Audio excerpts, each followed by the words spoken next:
자, 오늘 축복의 내기둥 두 번째 시간입니다. 하나님의 것을 하나님께라는 제목으로 여러분들과 헌금, 특별히 11조에 대한 말씀을 나눕니다. 1년에 한 번 하는 헌금 설교인데 꼭 헌금 설교를 하는 1년에 딱 한 번 하는 그날에 새로 교회에 나오시는 분들도 계시죠.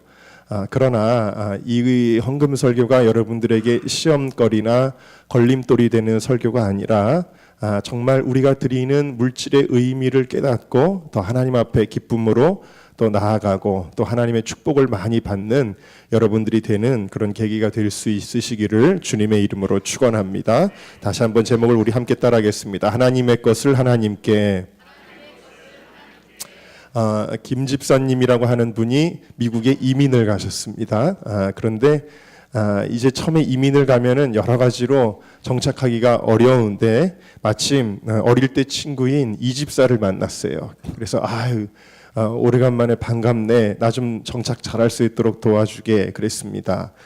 그런데 이제 그 친구가 이렇게 도와주면서 뭐라 그러냐면 자네가 아직 크레딧이 없어서 은행에서 통장을 만들 수가 없으니 그러니 이제 그 박김 집사님이 한 10만 불 정도 되는 돈을 들고 들어갔는데 그러니까 그 돈을 현금으로 가지고 있으면 너무 위험하니 내 통장에다가 넣어두게. 그러면 내가 필요할 때마다 꺼내주겠네 라 그래가지고 그렇게 하기로 한 겁니다. 그래서 친구 통장에다가 현금을 다 집어넣습니다. 그리고는 이제 돈이 필요해서 친구에게 이야기합니다. 이보게 이 집사, 나 지금 200불이 필요한데 200불 좀 꺼내주게. 그랬더니 이 김 집사가 김씨인지 이씨인지 막 뒤죽박죽 됐네요. 지금 아무나 괜찮습니다. 네, 뭐 김씨든 박씨든 이야기합니다. 무슨 소리야? 내 통장에 들어왔으니까 내 돈이지. 그리고는 100불도 안 꺼내준다. 물론 제가 지어낸 얘기입니다. 지어낸 얘기지만 여러분, 세상에서 만약 이런 일이 정말로 있다면 이렇게 고약한 일이 있을까요? 여러분, 이 돈이 누구 돈일까요? 이 돈을 가지고 간 김 집사 돈일까요? 아니면 통장을 가지고 있는 이 집사 돈일까요? 물론 일단 지금 이 집사 손아귀에 들어왔습니다만 그 돈은 원래 김 집사 돈이겠죠. 제가 11조의 의미에 대해서 여러분들에게 설명하기 위해 아주 적절한 예는 아니지만 그래도 이 예를 들게 되는 겁니다. 여러분, 11조의 의미를 아셔야 되는데 11조라는 거는 왜 우리가 하는 것이냐? 모든 물질의 주권, 모든 물질의 통치자, 그리고 여러분들이 가지고 있는 모든 물질적인 것의 주인이 하나님이심을 고백하는 것입니다. 이게 바로 11조예요. 역대상 29장 14절에 다윗이 이렇게 고백하는데 나와 나의 백성이 무엇이간데 이처럼 즐거운 마음으로 드릴 힘이 있었나이까. 모든 것이 주께로 말미암아 싸우니 주님께서 주신 것이라는 거죠. 우리가 주의 손에서 받은 것으로 주께 드렸을 뿐이니다. 그랬어요. 함께 따라할까요? 주의 손에서 받은 것으로 주께 드렸을 뿐입니다. 네, 그러니까 다윗은 하나님 앞에 많은 헌물을 하였지만 특별히 그는 아들 솔로몬 때의 성전 건축을 위해서 참 많은 것들을 준비하고 헌물하였지만 그러나 하나님이 내게 주신 것으로 드렸을 뿐입니다. 그렇게 고백을 하고 있는 것입니다. 그러므로 여러분, 지금 여러분들 손에 있는 것, 내 손아귀에 쥐어졌어도 누구 것입니까? 하나님 것이라는 거예요. 할렐루야. 그것을 신앙으로 정말 고백하는지를 보시기 위해서 하나님은 11조를 우리에게 요구하셨습니다. 여기서 11조는 10분의 1만 하나님의 것이라는 의미가 아니라는 거예요. 1이라고 하는 것은 전체를 대표하는 대표 선수예요. 1이라고 하는 것은 모든 것을 예표하는 의미입니다. 그러므로 10분의 1만 주님의 것이 아니라 너가 가지고 있는 모든 것이 다 나의 것이다 라고 하나님이 말씀하시는 거예요. 그리고 정말 그것이 맞느냐? 그렇다면 그 중에서 첫 번째 것을 내게 가지고 와다오 라고 주님이 우리에게 요구하시면서, 그래서 주님은 11조를 특별히 하나님의 것이다, 다 하나님의 것이지만 그 중에서도 10분의 1이 하나님의 것이라고 아예 주님이 분명히 언급을 하셨는데, 한 예를 들면 레위기 27장 30절에 땅의 10분 1, 곧 땅의 곡식이나 나무의 과실이나 그 10분 1은 여호와의 것이니, 여호와께 성물이라. 여호와의 것이니 하나님의 것이니 여호와께 성물이라. 성물이라는 건 거룩하게 구별하여 하나님께 이미 드린 것이다라는 거. 하나님 것이다라는 거예요. 그러므로 11조를 드린다는 것은 하나님은 물질을 포함해서 사실은 시간과 우리의 모든 생명과 가족과 이 모든 것의 삶의 주인은 예수 그리스도 우리 하나님이십니다 라는 것을 고백하는 거예요. 이것을 고백할 때 우리는 하나님의 자녀인 줄로 믿습니다. 자, 그런데 만약에 11조를 안 드린다면 그거는 무엇인가요? 그거는 바로 이 집사와 똑같은 겁니다. 여러분, 남의 돈을 떼어 먹는 죄도 감옥에 가야 되는 죄죠. 이 집사는 지금 사기를 친 겁니다. 또 남의 돈을 도적질한 거나 다름이 없습니다. 그런데 11조를 안 하는 것은 사람의 돈을 떼먹은 것이 아니라 온 우주와 세계를 통치하시는 살아계신 만군의 여호와 하나님의 것을 도적질하는 죄다라는 거예요. 그래서 오늘 말씀의 8절, 우리 읽었던 말씀의 8절을 같이 읽어볼까요? 시작. 사람이 어찌 하나님의 것을 도적질하겠느냐. 그러나 너희는 나의 것을 도적질하고도 말하기를 우리가 어떻게 주의 것을. 자, 여기 보니까 도적질했다 그러는 거예요. 11조 하지 않는 것에 대하여. 그런데 여기 보니까 뭐라 그랬냐면 사람이 어찌 하나님의 것을 도적질하겠느냐 그랬어요. 자, 무슨 얘기예요? 어찌라는 말은 뭐예요? 간이 부었구나라는 이야기예요. 어떻게 최상일 목사 것도 아니고 우리 이상훈 간사님, 우리 이한길 권사님 것도 아니고 하나님의 것을 도적질하느냐? 어찌 간이 부었구나. 어찌 감히 하나님의 것을 도적질하느냐라고 그렇게 이야기를 하는 겁니다. 여러분, 모든 것이 하나님의 것이면 물론이요, 그 중에서도 하나님이 꼭 집어서 10분의 1은 내 것이다 라고 말씀하신 11조는 변명할 여지가 없이 하나님의 것인데, 그래서 11조를 안 하면 그것은 도적질하는 결과가 되어지고, 더더군다나 이것은 하나님의 것을 감히 도적질하는 것이기 때문에 그러면 어떤 결과가 오게 되어지느냐. 9절을 읽어보겠습니다. 9절 시작. 너희 곧 온 나라가 나의 것을 도적질하였으므로 너희가 뭘 받았다고요? 저주를 받았느니라. 여러분, 하나님의 것을 건드리면 저주를 받는다는 거예요. 특별히 성경에서 축복과 저주에 대한 분명한 언급을 하고 있는 곳이 신명기 28장이에요. 말씀에 순종하면 축복을 받습니다. 그리고 말씀에 불순종하면 저주를 받습니다. 이 내용이 신명기 28장에 나와요. 그런데 이 세세한 삶의 처소에서, 농사에서, 목축에서, 가정에서, 자녀를 키우는 데 있어서 아주 모든 삶의 미시적인 부분에 있어서도 하나님이 다 축복과 저주를 관장하시겠다라는 건데, 그 말씀을 보면 그런 게 쫙 나와요. 그런데 축복에 대한 말씀은 14절이 나와요. 14절로 하나의 말씀에 축복하면 네가 들어가도 복을 받고 나가도 복을 받고, 여러분들이 그렇게 복을 받으시길 주의 이름으로 축원합니다. 그런 내용이 14절이 나오는데 저주에 대한 말씀은 무려 53절이나 나와요. 53절에 걸쳐서 아주 자세하게 이 내용이 나오고 있는데 15절부터 시작하죠. 만일 내 하나님 여호와의 말씀을 순종하지 아니하여 내가 오늘날 내게 명하는 그 모든 명령과 규례를 지켜 행하지 아니하면 이 모든 저주가 내게 임하고 내게 미칠 것이니 네가 성읍에서도 저주를 받으며 들에서도 저주를 받을 것이요 또 내 광주리와 떡반죽 그릇이 저주를 받을 것이요 내 몸의 소생과 내 토지의 소산과 내 우양의 새끼가 저주를 받을 것이며 네가 들어와도 저주를 받고 나가도 저주를 받으리라 그랬어요. 이게 무슨 얘기냐면 뭘 해도 안 될 거라는 거예요. 뭘 해도 불행해질 거라는 거예요.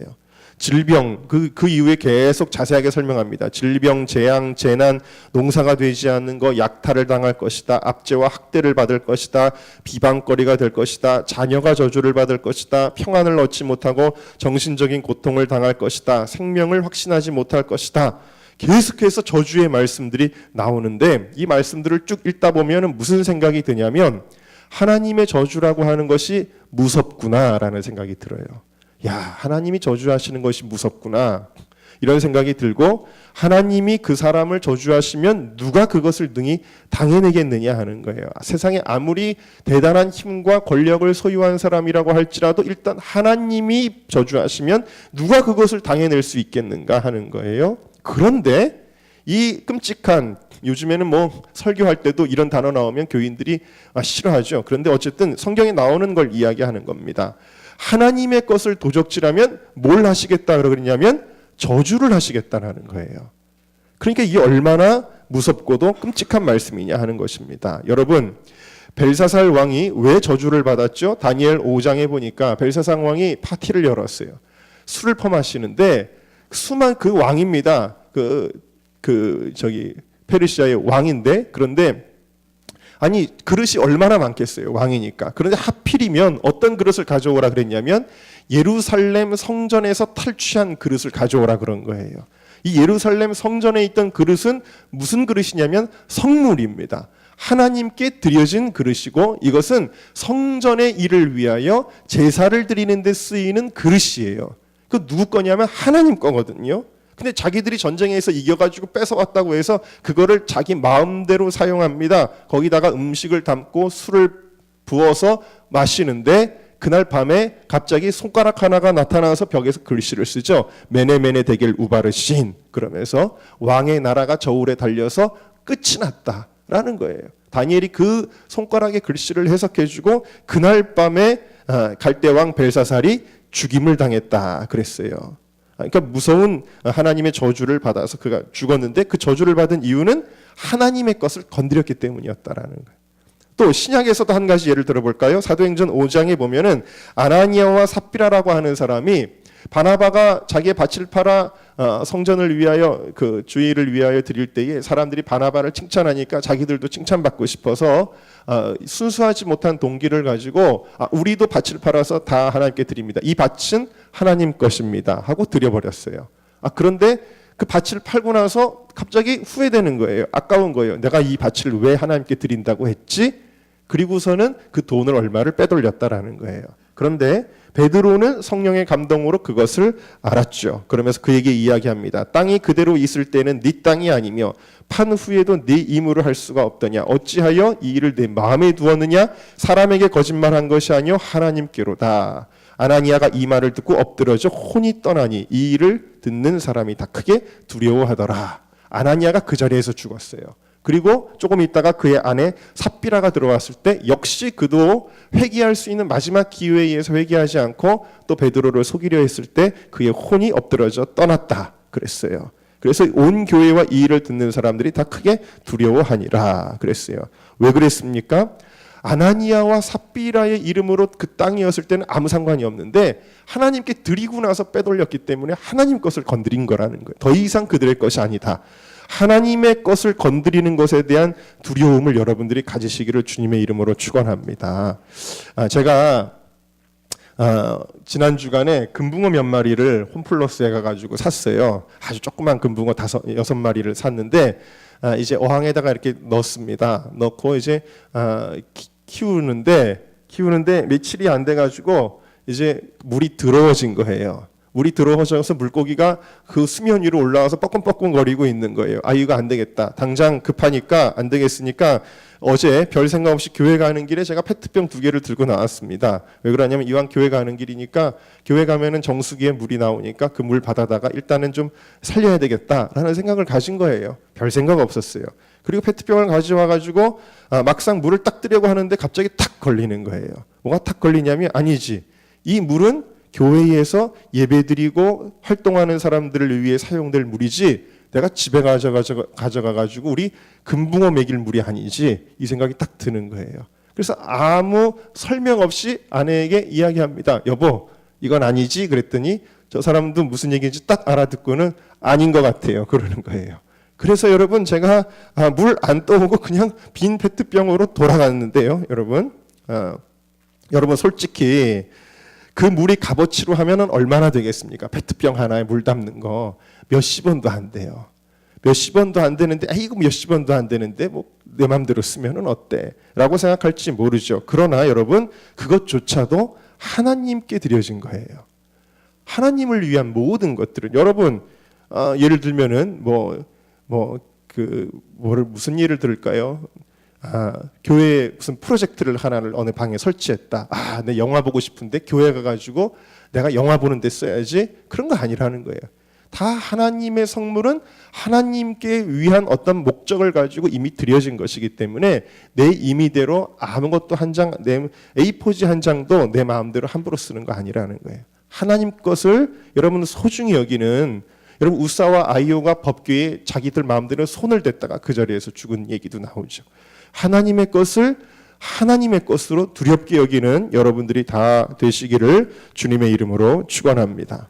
어느 집사님이 목사님에게 질문을 했답니다. 뭐라고 질문하냐면 11조는 꼭 교회에만 드려야 됩니까? 그랬습니다. 그러니까 목사님이 대답하셨어요. 예, 그렇습니다. 자기가 섬기고 말씀의 공급을 받는 교회에 드려야 됩니다. 신명기 14장에 하나님께서 그 이름을 두시려고 택하신 곳에 너희 11조를 드리라고 나와 있기 때문입니다. 라고 설명을 했어요. 그랬더니 이분이 또 질문을 합니다. 11조를 선교단체나 가난한 사람을 돕는 데 보내고 싶은데요. 그랬습니다. 그랬더니 이 목사님의 대답이 아주 명확합니다. 뭐라고 대답했냐면, 왜 하나님의 것을 가지고 생색내십니까? 도우려면 내 것 가지고 도와야지. 11조는 내 것이 아닌데 왜 그것으로 어디에 보낼까를 고민하십니까? 남의 돈을 가지고 있는데 그것을 가지고 선한 일에 쓸 것을 고민하는 것은 위선입니다. 당연히 그냥 주인에게 돌려드려야 합니다. 소유권도 결정권도 다 드려야 진정한 드림입니다. 그랬어요. 여러분 분명히 아셔야 되는데 11조는 내 것이 아니라는 거예요. 함께 따라합시다. 11조는 내 것이 아닙니다. 11조는 하나님의 것입니다. 이게 분명히 있어야 된다는 거예요. 내 손아귀에 있다고 해서 내 것을 하나님께 드리는 게 아니에요. 하나님의 것을 하나님께 돌려드리는 것이, 이것이 11조다. 이건 믿음의 행위다. 행위나 공로가 아니에요. 믿음이에요. 믿음. 그래서 여러분 11조는 드릴 때 굉장히 중요한 자세가 있는데, 방법이 있는데, 그건 뭐냐면 11조는 온전히 드려야 됩니다. 11조는 온전히 드려야 돼요. 자, 오늘 말씀의 10절을 보실까요? 읽어보겠습니다. 시작. 만군의 여호와가 이르노라. 너희의 무슨 11조라고요? 온전한 11조. 드리기는 드리는데 그냥 드리는 게 아니라 온전하게 드려야 된다. NIV 성경에 bring the whole tithe라고 되어 있어요. whole, 전체. 킹 제임스 버전에도 all이라고 하는 단어가 쓰여져 있습니다. 전체, 몽땅을 드려야 된다. 예를 들면은 사과 열매가 500개가 열렸으면 40개도 아니에요. 45개도 아니고 50개 몽땅을 드려야 된다. 예를 들어서 달걀을 100개를 낳았으면 그 중에 8개도 아니고 9개도 아니고 10개를 몽땅 드려야 된다. 월급이 200만 원이었으면 18만 원도 아니고 19만 원도 아니고 20만 원 몽땅이어야 된다. 도대체 이게 뭘 의미하는 걸까요? 단 10개라고 할지라도, 5개의 계란이라고 할지라도, 단 10,000원이라도 하나님의 것은 하나님의 것이다. 그렇기 때문에 온전하지 않으면 결국에는 그것도 하나님의 것을 도적질하는 것이 된다라는 거예요. 여러분 아나니아와 삽비라가 약장한 것을 전혀 안 한 것이 아니에요. 우리가 밭을 파는 돈이 이겁니다라고 드리기는 드렸어요. 드리기는 드렸는데 얼마를 빼돌렸다 그랬어요. 사도행전에 보니까 네가 성령을 속이고 땅값 얼마를 감추었느냐 베드로가 그랬어요. 그러니까 일부를 빼돌린 거예요. 예를 들면은 11조를 10만 원에 해야 되는데 2만 원을 빼돌리고 8만 원을 한 겁니다. 그것을 가리켜 하나님을 속인 것이다라고 말씀을 하셨어요. 그러면 여러분들이 이렇게 질문하실 수가 있어요. 그럼 자영업을 하는 사람들은 어떻게 합니까? 딱 수입이 얼마라고 정하기가 어렵고 애매한 부분들이 많이 있을 거예요. 저도 제 수입이 얼마인지를 정확하게 모르겠어요 하시는 분들이 계실 거예요. 하나님을 기계적으로 이해하라는 것이 아닙니다. 여기서 온전함이라고 하는 것은 내가 하나님의 것을 온전하게 드리고자 하는 마음에서 나오는 거예요. 그러면 정확한 액수를 몰라도 내 양심의 법에 따라 그래 이 정도면 이거는 10분의 1이야 라고 하는 양심의 법에 따라 10분의 1을 드리는 거예요. 다시 말해서 어떻게든 물건값을 깎으면 기분 좋죠. 10,000원짜리 옷을 5,000원에 사면 기분 좋죠. 그런 식으로 어떻게든 하나님의 것을 조금이라도 덜 드리고 싶은 마음에서 깎으려는 마음이 아니라 이 마음은 뭐냐면 어떻게든 최선을 다해서 주님께 온전히 드리고자 하는 마음으로 드리면 된다라는 거예요. 여러분 제가 감신대에서 학생들을 가르치면서 숙제를 내줄 때가 있습니다. 숙제를 아예 안 하는 학생이 있습니다. 당연히 점수를 줄 수가 없죠. 그런데 숙제를 하기는 했는데 대충 딱 봐도 대충 한 학생들이 있습니다. 막 때우기로 한 거예요. 막 남의 것을 베꼈든지 아니면 하기는 했는데 정말 급하게 급조를 했든지 그러면요 여러분 좋은 점수를 줄 수가 없어요. 그런데 정말 충실하게 이거 읽고 써라 그러면 그거 다 읽은 게 분명히 티가 나요. 이거 다 듣고 써라 그러면 다 들은 게 티가 나요. 그렇게 해야 될 거를 다 한 숙제를 다 한 학생에게는 좋은 점수를 주게 되는 거예요. 학교는 다 똑같이 다녔는데 수업은 다 들었는데 다 수업을 들은 게 아니에요. 어떤 학생은 출석 일수가 모자랍니다. 그러면 점수를 줄 수가 없죠. 어떤 학생은 지각투성입니다. 결석도 이 듬성듬성 이렇게 있습니다. 좋은 점수를 받을 수가 없어요. 그런데 한 번도 빠지지 않고 한 번도 지각도 안 하는 학생이 있어요. 당연히 좋은 점수를 받죠. 그래서 제가 21명의 학생을 지난 학기에 가르쳤는데 그 학생들 가운데 여기 설교 시간에 이름 얘기해도 되나? 연미라고 하는 학생, 성진이라고 하는 학생, 담기, 상범이, 건희 이 5명은요 한 번도 결석도 안 하고 지각도 안 했고 숙제도 한 번도 빠뜨린 적도 없고 다 데이터 겉으로 드러나는 데이터상으로도 온전해요. 그런데 이 학생들의 특징이 뭔지 아세요? 데이터상으로 온전한 학생들이 수업 시간에 태도도 가장 성실합니다. 가장 성실해요. 제가 말씀드리고자 하는 거는 뭐냐? 여러분 하나님 앞에 우리의 액수의 온전함도 중요하겠지만 마음의 온전함이 중요하다라는 사실이에요. 하나님을 온전히 섬기고 온전히 믿고 온전히 사랑하는 마음이 중요하다라는 것입니다. 누가복음 11장에 보니까 예수님이 바리새인들을 책망하시면서 화 있을진저 너희 바리새인이여 너희가 박하와 운양과 모든 채소의 11조를 드리되 공의와 하나님께 대한 사랑은 버리는도다. 그러나 이것도 행하고 저것도 버리지 아니하여야 할지니라 그랬어요. 그러니까 뭐냐면은 11조의 형식도 중요하지만 거기 뭐가 담겨 있어야 된다라는 거예요. 주님을 향한 우리의 온전한 마음이 담겨 있어야 된다라는 사실입니다. 내가 하나님의 은혜에 감사하는 마음. 그렇습니다. 하나님 오늘도 먹고 마시고 입을 것을 주신 하나님이십니다. 감사하는 마음이 담겨야 된다라는 거예요. 하나님 내가 주님을 정말 사랑합니다. 온전한 사랑입니다. 하나님 내가 주님께 정말 최선을 다해서 섬기고 싶습니다는 마음이 들어가는 물질이어야 된다라는 사실이에요. 이 온전하지 않은 재물은 마치 우리 말라기 1장으로 한번 넘어가 볼까요? 말라기 1장 말라기 1장 우리 13절 14절 말씀 같이 읽어보겠습니다. 시작. 만군의 여호와가 이르노라 너희가 또 말하기를 이 일이 얼마나 번패스러운가 하며 코웃음하고 토색한 물건과 저는 것 병든 것을 가져왔느니라. 너희가 이같이 헌물을 가져오니 내가 그것을 너희 손에서 받겠느냐 여호와의 말이니라. 때 가운데 수컷이 있거늘 그 서원하는 일에 흠어 있는 것으로 사기하여 내게 드리는 자는 저주를 받으리니 나는 큰 임금이요 내 이름은 열방 중에서 두려워하는 것이 됨이니라.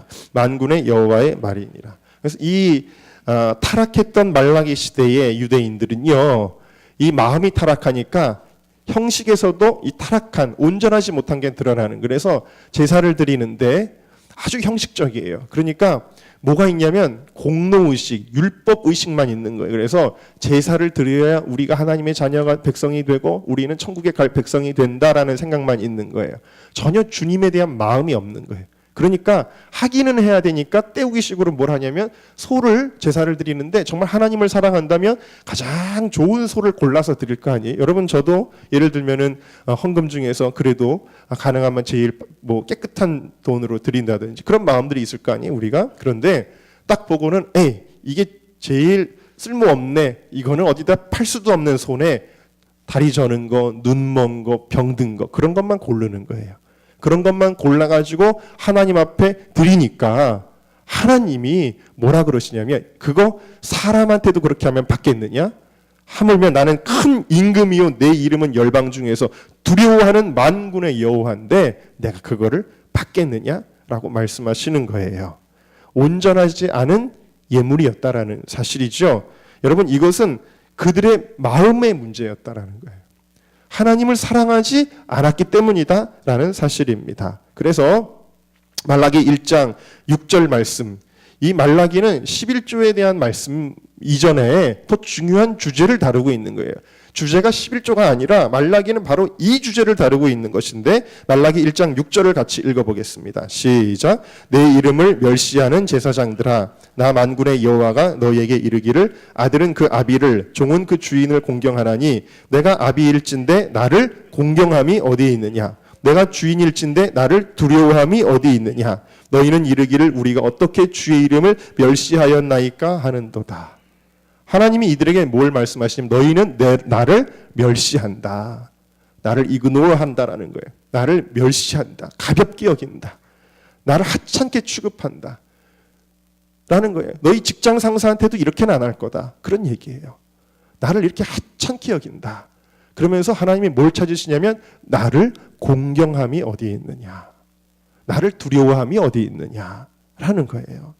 하나님께서 11조를 통해 우리에게 원하시는 것은 바로 그 물질의 온전함 속에 담겨있는 우리의 하나님을 공경하는 마음이라는 것입니다. 하나님은 돈이 없으신 분이 아니라는 거예요. 돈이 없어서 여러분들에게 손 내밀고 계신 것이 아닙니다. 여러분, 그러므로 다시 한번 결론을 내리는데 11조는 하나님의 것입니다. 그리고 온전히 드리는 자를 하나님이 나의 백성으로 인정한다라고 말씀하시는 것입니다. 그리고 나를 존중히 여기는 자로 인정한다라는 거예요. 그래서 다시 우리 말라기 3장 16절 말씀으로 넘어갑니다. 아까 우리가 처음에 읽었던 3장의 16절 같이 읽어볼까요? 시작. 그때에 여호와를 경외하는 자들이 피차에 말하며 여호와께서 그것을 분명히 들으시고 여호와를 경외하는 자와 그 이름을 존중히 생각하는 자를 위하여 여호와 앞에 있는 기념책에 기록하셨느니라. 자, 하나님을 경외하는 자들은 여호와께서 그것을 분명히 들으시고 여호와를 경외하는 자와 그 이름을 존중히 생각하는 자를 위하여 여호와 앞에 있는 기념책에 기록하신다. 여러분, 여호와 앞에 있는 기념책이 뭘까요? 그게 바로 생명록입니다. 생명록에는 누구의 이름이 써 있죠? 하나님의 자녀들의 이름이 있는 것입니다. 여러분, 하나님의 자녀들은 하나님을 존중하는 것입니다. 하나님의 자녀들은 하나님을 경외할 줄 아는 것입니다. 이렇게 물질 가지고 탐욕에 사로잡히고 물질 가지고 장난치지 않는다는 거예요. 하나님의 자녀들은 하나님을 공경할 줄 안다. 그런데 그게 말로만 하는 걸로는 드러나지 않아요. 내 보물이 있는 곳에 내 마음이 있느니라 했기 때문에 이 물질 문제라고 하는 건 가장 예민한 것이지만 가장 중요한 것이에요. 진짜 신앙은 물질에서 드러난다라는 거예요. 웨슬리도 너희 지갑이 회개하지 않으면 너는 회개하지 않은 거다라는 거예요. 눈물 펑펑 쏟아도 소용없다라고 그렇게 이야기를 한 거죠. 그러므로 여러분, 우리가 이 11조 생활을 통해서 우리가 하나님의 자녀로서 생명책에 기록된 주님의 백성이다라는 것을 다시 한번 생각하게 되는데, 그러므로 여러분 11조의 의미는 모든 것을 하나님께로부터 받았다라는 것인데 이것은 단순히 물질적인 차원이 아니에요. 자, 여러분 월급이 들어오죠. 또 뭐 장사를 하면은 또 돈을 벌지요. 누가 선물을 합니다. 여러분이 가지고 있는 옷과 집과 자동차와 그리고 폐물과 여러분들이 가지고 있는 모든 전자제품들과 핸드폰과 모든 것들 다 하나님이 주신 거예요. 하나님이 안 믿어지세요, 여러분? 하나님이 주신 것입니다. 하나님이 주신 것인데 단순히 그런 물질적인 차원에서 고백하는 게 아니라는 거예요. 이건 무엇이냐? 하나님이 모든 것을 주셨다라는 것은 우리의 생명의 근원의 문제. 다시 말해서 우리가 모든 것을 받았다라는 것은 하나님의 전부를 받았다라는 거예요. 모든 것을 받았다. 그럼 하나님의 전부가 뭐였을까요? 여러분, 하나님의 전부가 무엇이었을까요? 여러분에게 전부가 될 만한 가치가 있는데 그게 뭐냐면 자녀죠. 집을 팔아돌아서 살리고 싶은 게 자녀예요. 전부는 자녀. 하나님이 우리에게 주신 것 전부를 주셨는데 그건 뭐냐면 하나님 자신의 생명보다도 귀중한 독생자 예수 그리스도의 생명을 우리에게 주신 줄로 믿습니다. 그러니까 모든 것을 받았다라는 것은 우리가 예수 그리스도의 생명을 받았다. 구원을 얻었다라는 사실이에요. 할렐루야. 그렇기 때문에 어찌 하나님이 주신 것을 아까워할 수 있겠느냐라는 거예요. 겨우 그 몇 푼을 하나님이 주신 것을, 하나님은 전부를 주셨는데 너희는 왜 아까워가지고 벌벌벌벌 떨면서 좋은 것 주지 아니하고 하나님 앞에 예를 들어서 고추 농사를 지은 사람이 아이고 이거는 너무 팔면 잘 팔릴 고추인데 이거는 하나님께 드릴 수가 없어. 아이고 이거 시들었네. 누렇게 변질됐네. 요거를 하나님 앞에 드려가지고 떼워야지. 이런 마음을 어떻게 갖겠느냐라는 거죠. 하나님이 우리에게 모든 것을 주셨는데 말입니다. 여러분, 그러므로 온전한 11조를 불가능하게 하는 것은 바로 우리 안에 있는 탐욕입니다. 불신앙입니다. 교만입니다. 11조는 우리 안에 있는 물질의 우상, 탐욕의 우상을 깨트리고 하나님만을 사랑할 것을 요구하시기 위해 주님이 제정하신 것입니다. 물질의 우상을 깨트리라고 주신 거예요. 만약 여러분 하나님께서 11조를 물질로 드리려 하지 아니하시고 여러분의 집에서 매일매일 배출되는 쓰레기의 10분의 1을 교회에 와서 소각해라 라고 한다면 누가 11조 설교를 듣다가 시험 들겠어요? 누가 11조를 못할 사람이 또 누가 있겠어요? 집에 있는 쓰레기의 10분의 1은 교회에 와서 태워라 그런다면 이걸 가지고 누가 문제를 삼겠어요? 여러분 11조에 대한 말씀처럼 오늘날 수없이 공격을 받아서 너덜너덜해진 말씀도 없는데 그렇게 되지 않았을 거예요. 11조에 대한 별 희한하고 거짓된 계변들이 인터넷에 그렇게 난무하지도 않을 것입니다. 별의 별 얘기들이 다 있죠. 인터넷에 보면. 간단히 말해 하나님의 것인데도 내 것으로 갖고 싶은 욕심이 있는 것입니다. 그래서 자기가 욕심이 있으면서 마치 교회가 탐욕을 부려서 11조를 내라고 하는 것처럼 마치 목사가 탐욕을 부려서 11조를 내라고 하는 것처럼 더 나아가서 마치 하나님이 탐욕을 부려서 인간에게 돈을 요구하는 것처럼 뒤집어 씌우는 엉뚱한 이론과 거짓 풍성들을 만들어내고 11조를 내지 않는 자신은 꽤 진보적이고 똑똑한 사람인 것처럼 그렇게 포장하는 사람들이 얼마나 많이 있는지 몰라요? 이런 사람이 바로 누구였냐면 요한복음 12장에 마리아가 향유 옥합을 깨어드릴 때에 가룟 유다가 흥분하며 얘기하죠. 이 아까운 것을 이렇게 허비하느냐, 가난한 사람들에게 나눠주면 좋았을 뻔했다라고 그렇게 이야기를 해요. 아주 자기는 의롭고 선한 것처럼 이야기하지만 성경은 뭐라고 이야기했냐면 이렇게 말하면 가난한 자들을 생각함이 아니요 저는 도적이라 돈괴를 맞고 거기 넣는 것을 훔쳐 가민이라 그랬어요. 굉장히 물질적으로 자기가 아주 선한 것처럼 그러면서 교회가 이러면서 교회가 뭐 물질에 어쩌고저쩌고 하면서 그런 사람인데 알고 보니까 그 사람이 도둑놈이더라는 이야기예요. 가장 고상하고 깨끗한 척했던 가룟 유다가 알고 보니까 도적이었던 것처럼 오늘날 수많은 똑똑한 도적들이 신학교에서 교회에서 잘못된 이야기들을 얼마나 많이 하는지 모릅니다. 누가복음 16장 13절은 예수님께서 이렇게 말씀하세요. 집주인이 두 주인을 섬길 수 없다는 거예요. 둘 중에 하나를 섬기게 돼 있다는 거예요. 혹 이를 사랑하거나 혹 이를 미워한다는 거예요. 혹 이를 중히 여기거나 혹 저를 경히 여긴다는 거예요. 그래서 뭐라고 말씀하시냐면 너희가 하나님과 재물을 겸하여 섬길 수 없느니라 그랬어요. 누가 자기가 재물을 섬긴다고 생각을 해요? 누가 신주단지에다가 돈을 올려놓고 절하는 사람이 있겠어요? 그런 사람 없죠. 그럼에도 불구하고 재물을 섬기는 일이 우리 안에 있을 수 있다는 것입니다. 여러분 제가 알래스카에 있을 때 이제 선교사를 이렇게 쭉 있다가 형님이 미국에 오셔서 한인교회를 이제 시작하게 됐는데 그 무렵에 무슨 일이 있었냐면 그 UMC에서 나오게 됐습니다. 미국 감리교회에서 탈퇴를 하게 됐어요. 왜 그러냐면 여러 가지 그 미국 감리교회가 가지고 있는 문제점들이 많았기 때문이에요. 그래서 이 교회에서 탈퇴하자. 근데 탈퇴를 하려면은 교인 전체가 의결을 해야 그래 교회가 빠져나올 수가 있어요. 안 그러면은 왜냐하면은 이 교단이 감리교 같은 경우나 그리고 PCUSA 교단 같은 경우는 교회의 모든 이 재산이 교단에 등기가 되어 있습니다. 함부로 못 빠져나가게 딱 잡아놓은 거예요. 우리 교회 은정교회도 마찬가지예요. 은정교회의 모든 재산은 은정교회 것이 아니에요.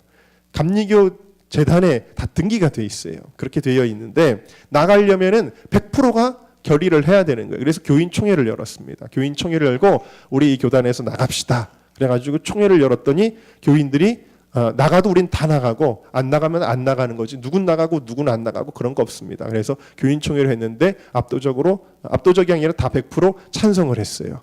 그래가지고 나오는 줄 알았어요. 나오는 줄 알았는데 물질에 욕심을 가진 사람들이 생겨났어요. 그분들이 누구였냐면 교회에서 꼭 가룟 유다 같은 일을 하던 분들, 늘 어떤 일을 방해하고 시험거리를 만들고 그러면서 교회에다가는 헌신도 하지 않으면서 그런 분들이 그랬어요. 그러더니 그분들이 한 3명, 4명 되는 분들이 남았는데 그 남은 3명, 4명 때문에 어떤 결과가 생겼냐면 교회의 전 재산, 건물, 그리고 그때 건축을 새로 하려고 건축 헌금을 성도님들이 권사님들이 애써서 많이 했습니다. 그 수많은 건축 헌금들을 놓고 나가야 되는 거예요. 그 상황 가운데서 결단을 내려야 됩니다. 물질 때문에 그냥 이 불합리한 인본적인 이런 제도 가운데 있어야 되느냐 아니면 나와야 되느냐를 결정하는데 그거를 포기하고 나와가지고 창고에서 예배드리면서 시작해가지고 고생을 많이 했죠. 그래 하나님이 축복해 주셔서 나중에 120만 불 성전에 입당해서 그 알라스카의 장작교회로까지 부흥하게 되었었어요. 근데 제가 그 과정을 겪으면서 이게 얼마나 불가능에 가까운 일인지를 경험을 했어요. 이 물질에 매여 있는 것을 뿌리치고 이렇게 한다는 건 불가능에 가깝다. 정말 하기 어려운 일을 하게 된 거였거든요. 그런데 얼마 전에 기사 하나를 봤습니다. 미국의 뉴저지에 대형 한인교회가 하나 있습니다. 필그림 장로교회라고 하는 교회가 있어요. 출석 성도만 해도 2,000명에 달하는 교회입니다. 그런데 이 교회 담임 목사님이 양춘길 목사님이라고 하는 분이신데 지난해 크리스마스 전날 얼마 안 돼서 한 달도 안 됐죠. 이 뉴저지 파라무스에 있는 이 교회가 예배당 건물의 시가가 얼마냐면 1,200만 달러. 그러니까 어마어마하죠. 약 128억 정도가 됩니다. 이 128억 상당의 예배당 건물을 비우고 소속 교단인 PCUSA를 전격 탈퇴했습니다. 왜 이런 일이 일어났냐면 이 PCUSA 교단이 최근 몇 년 사이에 친동성애 행보를 이어왔습니다. 그래서 2011년에 동성애자한테도 안수받게 했고요. 목사 안수를 주는 게 동성애자, 게이 목사가 생기는 거예요. 또 2014년에 총회에서는 결혼의 정의를 새로 규정하는데 결혼을 한 남자와 한 여자로 결혼한다라고 되어 있던 그 문서를 뭐라고 바꿨냐면 두 사람 사이의 그 계약이다 이렇게 변경을 했어요. 그리고 그 PCUSA 교단본부 채플에서 동성 결혼식이 열리고 또 그 선교 사무국 사무총장에 동성애자가 임명되고 그리고 동성애자를 위한 결혼 매뉴얼이 나오고 발간이 되고 막 이러는 거예요. 참다 못한 이 교회가 2012년 9월에 노회에다가 교단을 탈퇴하겠다라고 의사를 밝혔는데 출석 교인이 2,000명이니까 분담금을 많이 내잖아요. 이 돈독이 오른 이 교단이 이걸 안 놔주는 거예요. 니네 탈퇴하면 안 돼. 그래가지고 질질 끌었습니다. 그러면서 그러면 너희 교회 교인 80%가 교단 탈퇴를 찬성하면 그러면은 내보내줄게 그랬어요. 그런데 이 교회가 2016년 10월에 투표를 했습니다. 97%가 탈퇴를 결의했어요. 그래가지고 또 이 교회가 워낙 그 분담금을 많이 내던 교회니까 앞으로 향후 5년간 60만 달러씩 노예 지원하겠다는 제안까지 하고 탈퇴하기로 했는데 갑자기 또 뒤집은 거예요. 이 교회가 진짜 나가려고 그러네. 안 되는데. 그래가지고는 재산을 안 주겠다라고 나가려면 니네들만 나가라고 그러는 거예요. 또. 그래가지고 법정 소송이 붙었는데 미국 법원이 노회와 총회의 손을 들어줬습니다. 그래서 이 법정에서 교회 건물에 대한 가압류 명령이 내려지니까 더 이상 법적인 소송의 시간과 에너지를 빼앗기지 않기로 했다라고 하고 모든 재산을 내놓고 나가기로 결의를 한 겁니다. 이 예배당은 대지 면적만 1만 7천 제곱미터, 5천 평 정도 되는 700명을 수용할 수 있는 대예배당, 영어 예배실, 어린이 예배실, 엄청난 규모의 이 엄청난 하루아침에 됐겠어요. 이게 수십 년 동안 성도들의 헌신으로 이게 세워진 교회인데 그럼에도 불구하고 이 물질에 미련 갖지 않겠다라고 그렇게 하고는 그 교회에서 탈퇴를 한 겁니다. 그러면서 이 목사님이 인터뷰를 합니다.